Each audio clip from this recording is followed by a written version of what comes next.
अगला प्रश्न है कि 160 योग वाली 4 क्रमागत विषम संख्या। 4 क्रमागत, आपको यहाँ पर 4 क्या लेना है, क्रमागत क्या लेना है, तो विषम, 4 क्रमागत विषम संख्या लेना है। उसका योग कितना दिया हुआ है 160। तो पहला अगर विषम संख्या मानते हैं हम x है, तो दूसरा विषम संख्या क्या बनेगा, x+2 बनेगा। तीसरा क्या बनेगा, x+4 बनेगा। अगला क्या बनेगा, x+6 बनेगा। क्यों, देखिए आपको नहीं समझ में आता है तो x का वैल्यू रख के देखिए। पहला विषम संख्या x क्या होता है, विषम संख्या 1 होता है ना पहला। तो अगला हमको निकालने के लिए x+2 रखेंगे कितना आएगा 3, फिर x+4 रखेंगे कितना आएगा 5, x+6 1+6 कितना आएगा 7। तो यही सब तो विषम संख्या होता है। तो इसका मतलब हम लोग यहाँ पर वैल्यू नहीं मान रहे हैं, हम लोग उसको x के फॉर्मेट में मान रहे हैं। तो यही निकलेगा हमारा 4 विषम संख्या क्रमागत आ गया। अब उसका योग दिया हुआ है 160। तो इस सब का योग, तो हम क्या करते हैं, x+2 plus x+4 plus x+6 बराबर कितना दिया हुआ है 160। तो जोड़ेंगे तो 1 2 3 4, मतलब 4x प्लस 2 2 4 6 6 6 12 बराबर में 160 आएगा। तो यहाँ देखिए 4x बराबर कितना होगा 160 में -12, घटाएंगे तो कितना आएगा 148 आएगा। तो x का मान निकालेंगे तो 148 को किससे भाग देंगे, 4 से भाग देने जाइए कितना बार में, 12, 3 बार में, बचेगा 2, 7 बार में, तो 37। तो x का मान कितना आया 37 आया। ठीक है। अब बोला है कि सबसे छोटी संख्या कौन सी है, सबसे छोटी संख्या तो x है यहाँ, और x का मान कितना है 37। तो ऑप्शन आपका राइट क्या हो जाएगा, ऑप्शन डी। अगला प्रश्न देखें, 2 अंकों की एक संख्या के अंकों का योग 5 है। यदि अंकों को उलट दिया जाए तो नए संख्या में 1 की वृद्धि करने पर मूल संख्या का 3 गुना हो जाता है, संख्या ज्ञात कीजिए। ये प्रश्न बहुत रिपीट होता है, इस तरह के प्रश्न पर ज़्यादा ध्यान देना चाहिए कैसे बनता है। तो 2 अंकों की एक संख्या क्या होता है, तो 10x प्लस वाई बराबर, मतलब ये फॉर्मेट होता है 10x प्लस वाई, 2 अंकों की एक संख्या हो गया।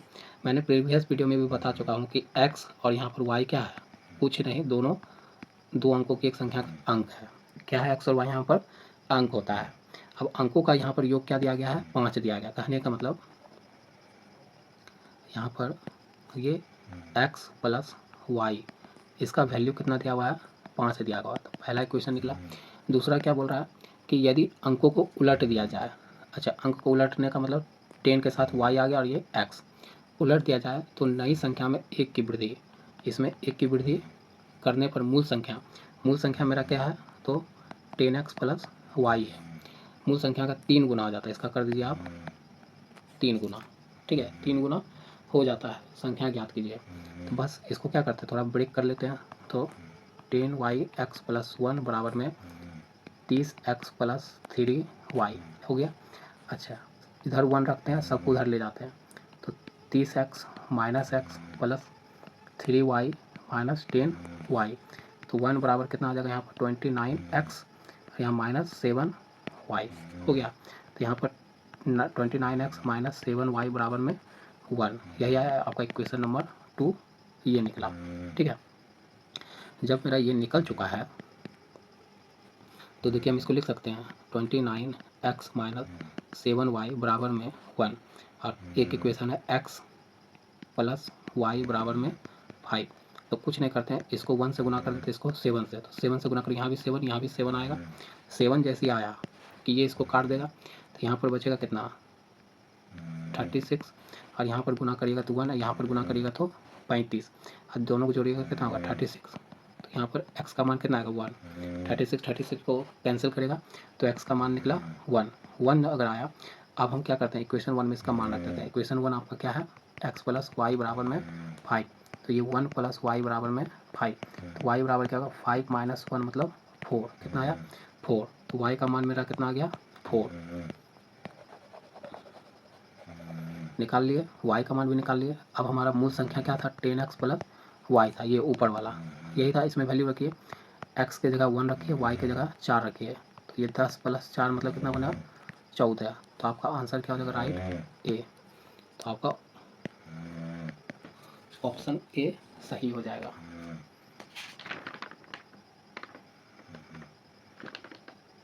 ठीक। ठीक है। प्रश्न है 9,000 रुपया को छात्रों की एक निश्चित संख्या के बीच विभाजित किया जाता है।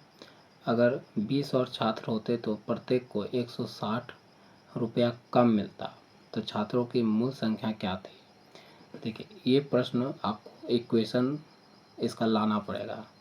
अगर एक छात्रों की एक निश्चित संख्या मान लेते हैं हम कि निश्चित संख्या छात्रों के कितना था, उसको हम x मान लेते हैं कि कुल छात्र कितने थे हमारे x। अब x छात्र थे तो x छात्र में 9,000 को बांटना है, तो 9,000 को x से भाग देंगे। लेकिन आप बोल रहा है कि 20 और छात्र बढ़ गए, तो छात्रों की संख्या कितना हो गया, x से बढ़ के 120 हो गया। अब 120 हो जाता है तो 160 रुपया क्या होता है, कम पड़ता है। तो कम पड़ता है तो 9,000 को आप कितना छात्र में बांट रहा है, x प्लस 20, तो हमारा 120 रुपया का कमी आ रहा है। तो मतलब दोनों में रिलेशन कैसा होगा, माइनस का। ये आपका एक इक्वेशन बना, ये क्या बन गया आपका एक समीकरण। अब इसी समीकरण को आपको सॉल्व करना है। तो सॉल्व करने के लिए क्या लेना है, एलसीएम ले लेते हैं। एलसीएम लेंगे तो नीचे हमारा आएगा x प्लस 20। अब x से नीचे को भाग देंगे तो x कट जाएगा, तो यहाँ बचेगा 9,000 गुना में x प्लस 20 माइनस 9,000 गुना में x बराबर में 160। ठीक, अब देखिए ये हो गया 9,000 x प्लस 18, 1 2 3 4 जीरो होगा, 4 जीरो होगा। अब देखिए यहाँ पर होगा 9,000 x और इधर हो जाएगा 160 गुना में x और x प्लस 20। ठीक है, ये इसको कैंसिल आउट करेगा तो ये बचेगा 4 जीरो, ये बचेगा 160। अब इसको करेंगे तो x स्क्वायर प्लस 20x, एक जीरो से एक जीरो कट कर दीजिए, इतना ये बचेगा 60x x square plus 32 320x होगा। अब मेरा समीकरण कुछ ऐसा बन गया। अच्छा, दो से इसको काटे तो ये कितना बार में 9,000, ये कटेगा कितना 8x स्क्वायर, ये कटेगा कितना 16x होगा, इतना बचेगा। और कटेगा भी, इसको और जितना छोटा कर सकते हैं। अब इस सबको इरेज करते हैं थोड़ा, तो हमारा समीकरण क्या बन रहा था, इसको थोड़ा यहाँ ऊपर लिखते हैं। समीकरण बन रहा है 8x स्क्वायर प्लस 160x बराबर में 9,000 हो गया। अभी सबको इरेज कर देते हैं।